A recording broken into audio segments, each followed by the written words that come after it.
বিশ্ব কল্যাণের জন্য আগামী যাত্রাপথ আপনার কোথায়?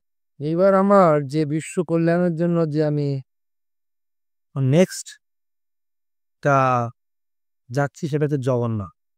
পুরী মহাপ্রভু জগন্নাথের কাছে আমার যত মহাকালের টিম যারা রয়েছে, আমরা সবাই বিশ্ব কল্যাণের জন্য, বিশ্বে বার্তার জন্য, বিশ্ব শান্তির জন্য আমি আবেদন জানাতে যাচ্ছি। এই কনসেপ্টটা তো আমার আজকের নয়, বিগত এই কনসেপ্টটা 3 বছর হয়ে গেল। যখন এই পৃথিবীতে সমগ্র জায়গায় অশান্তির একটা ঝড় পরিবেশ তৈরি হয়, তখনই কিন্তু আমার এই যাত্রাপথ।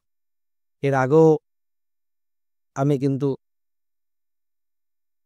তারাপীঠে, সবাই দেখেছে তারাপীঠে, বাবা বক্রেশ্বর, নলহাটি, তারপর দীঘাতে মা দুর্গা মন্দিরে, আরো অনেক জায়গায় গেছি।